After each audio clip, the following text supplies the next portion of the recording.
Hello everyone, welcome back to the channel Concepts of Commerce, your virtual learning platform for all the concepts relating to commerce stream.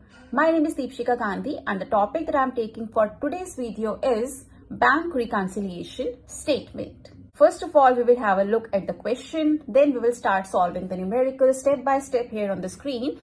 Now let's have a look at the question. So question हमें कहता है bank column of Madhur enterprises showed a debit balance of ₹25,000. यहाँ पर हम बात कर रहे हैं जब हम कैश बुक प्रिपेयर करते हैं the bank column in that cash book of Madhur enterprises is showing a debit balance of ₹25,000. इसके अकॉर्डिंग मधुर के बैंक अकाउंट में ₹25,000 होने चाहिए on 30th June 2023. However, the passbook does not shows the same balance. Passbook में same balance नहीं है. So following are the causes of differences. We have been given the causes of differences. Maybe कुछ transactions ऐसी होंगी जो passbook में record की गई होंगी बट कैश बुक में रिकॉर्ड नहीं की गई होंगी on the bank column and vice versa, जिसकी वजह से bank column of cash book and passbook are not matching. So we have to adjust the differences given and we have to find out the balance as per the passbook. Let's have a look at the differences and how do we treat them so as to have a better understanding of the same. Number one, checks deposited into bank but not credited by bank ₹21,900. मतलब कि हमने cheque bank में डाला. जिस दिन हमने cheque bank में डाला हमने अपने कैश बुक के बैंक साइड का बैलेंस बढ़ा दिया क्योंकि हम बैंक अकाउंट में चेक डाल चुके हैं, बट बैंक ने अभी तक अमाउंट हमारे अकाउंट में क्रेडिट नहीं किया है, दैट इज ₹21,900. सो ये एंट्री आप कैश बुक में कर चुके हैं बट ये एंट्री अभी तक पासबुक में अपडेट नहीं हुई है बिकॉज अभी तक बैंक ने ये चेक को क्रेडिट नहीं किया है. Second is cheques issued but not presented. आपने किसी को चेक इशू किया, जिस दिन आपने चेक इशू किया आपने अपने बैंक कॉलम में क्रेडिट साइड पर ये एंट्री कर दी कि इतना पैसा हमारे बैंक अकाउंट से कम हो गया, बट जिसको आपने चेक इशू किया अभी तक उसने वो चेक बैंक में प्रेजेंट नहीं किया. सो ये पैसा अभी तक आपकी पासबुक से नहीं निकला है, आपके बैंक अकाउंट से नहीं निकला है. That is why this will be a cause of difference. Bank charges not recorded in cash book. Bank ने कुछ चार्जेस डिडक्ट किए दैट इज ₹450. सो आपकी पासबुक का बैलेंस ₹450 से कम हो गया बिकॉज बैंक ने कुछ चार्जेस डिडक्ट किए हैं, लेकिन इसकी इंफॉर्मेशन आपको नहीं थी. सो आपने ये रिकॉर्डिंग अपनी कैश बुक के बैंक कॉलम में नहीं की है. Next is insurance premium paid by bank as per standing instructions not recorded in cash book ₹3,900.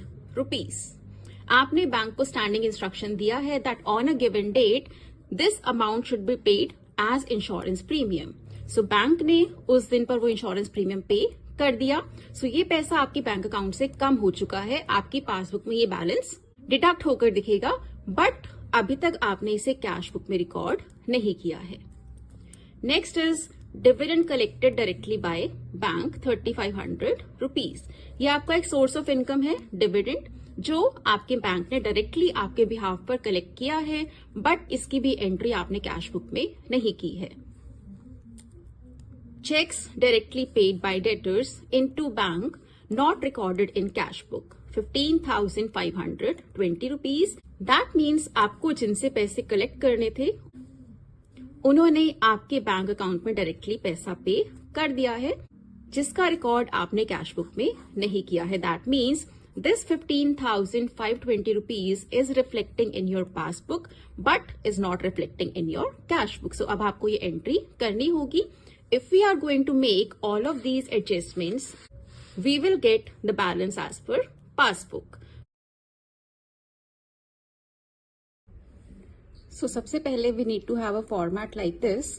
Bank reconciliation statement 3 columns आप बनाएंगे, particulars, amount and amount. Balance as per cash book, क्योंकि इस particular question में हमें cash book का balance given है और हम उसी पर वर्क करने वाले हैं to find out the balance as per passbook. उसके बाद यू विल राइट एड, यहां पर हम एड वाली एंट्रीज मेंशन करेंगे, less, and we will be mentioning the entries that need to be subtracted. So सबसे पहले we will write down the balance as per cash book given. So balance as per cash book of bank column is 25,000 rupees. उसे हम यहां पर mention कर लेंगे in the format balance as per cash book 25,000 rupees. Now let's have a look at the first entry. Checks deposited into bank but not credited by bank 21,900 रुपए. सो ये check जब हमारे पास आया, हमने इसे बैंक में डिपॉजिट किया और जिस दिन हमने इसे बैंक में डिपॉजिट किया उसी दिन हमने अपनी कैश बुक के बैंक कॉलम में भी इसे ऐड कर लिया. But it is not credited by bank, मतलब कि ये पैसा अभी तक आपके बैंक अकाउंट में नहीं आया है. So it will not appear in your passbook. That is why ये बैलेंस 21,900 आपकी कैश बुक में तो है बट आपकी पासबुक में नहीं है. दैट इज वाई अगर हमें बैलेंस मैच करना है तो हमें इसे कैश बुक से भी निकालना होगा. So we will put it here under items to be subtracted, cheques deposited but not credited by bank. Amount में you will write 21,900 inner column में. Second entry, checks issued but not presented 3,970 rupees. ये check आपने किसी को issue किया. सो जिस दिन आपने ये चेक इशू किया आपने इसे अपने कैश बुक के बैंक कॉलम से सब्ट्रैक्ट कर दिया क्योंकि आप किसी को ये चेक दे चुके हैं वर्थ रुपीज 3,970. बट जिसे आपने चेक दिया उसने अभी तक इसे बैंक में प्रेजेंट नहीं किया है, मतलब आपके बैंक अकाउंट से अभी तक ये पैसा नहीं निकला है. So this money is still very much there in your passbook but not in your cash book. So हम इसे अपनी कैश बुक के बैंक कॉलम में ऐड कर देंगे. Cheques issued but not presented worth rupees 3,970.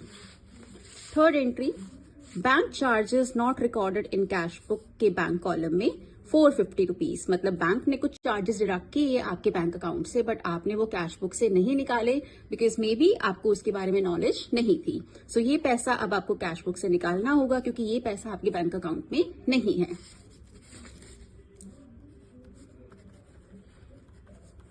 Bank charges 450 rupees. Insurance premium paid by bank as per standing instructions not recorded in cash book 3,900 rupees. आपने bank को standing instructions दिए हुए हैं कि particular date पर आपका इंश्योरेंस प्रीमियम पे हो जाना चाहिए. सो बैंक अकाउंट से एंड पासबुक से वो पैसा निकल चुका है बट आपने उसे अपनी कैश बुक में रिकॉर्ड नहीं किया है. Now we will be recording it in the cash book and since it is a payment it needs to be reduced. आपने ये पैसा पे किया है सो इसे आपकी कैश बुक से रिड्यूस करना होगा.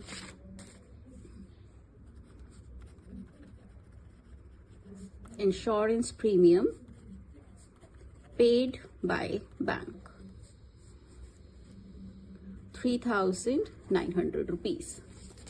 Dividend directly collected by bank 3,500 rupees. आपके बैंक ने आपके बिहाफ पर डायरेक्टली डिविडेंड कलेक्ट किया है. सो ये पैसा आपकी पासबुक में आ चुका है, आपके बैंक अकाउंट में आ चुका है बट आपकी कैश बुक में रिकॉर्डेड नहीं है. So now we need to add it to the cash book in the bank column of the cash book.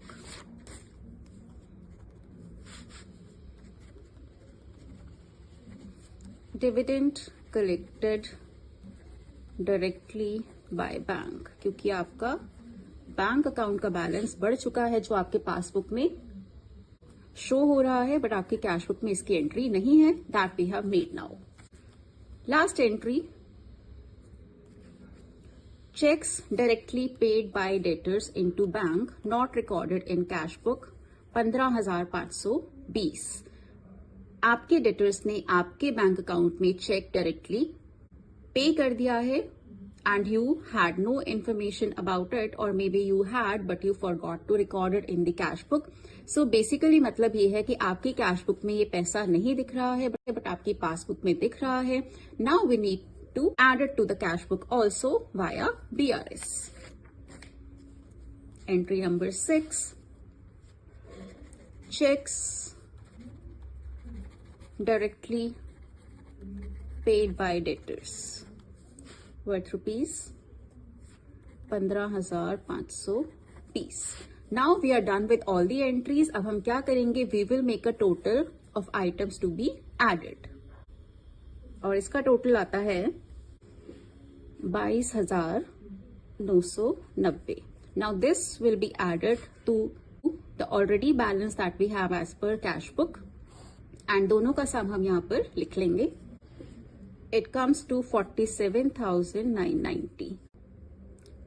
इसी तरह से आइटम्स टू बी सब्ट्रैक्टेड का टोटल आता है 26,250. सो जब हम इस बैलेंस को सब्ट्रैक्ट करते हैं 47,990 में से, जो हमारा अभी तक का बैलेंस है, we get 21,740 as balance as per passbook.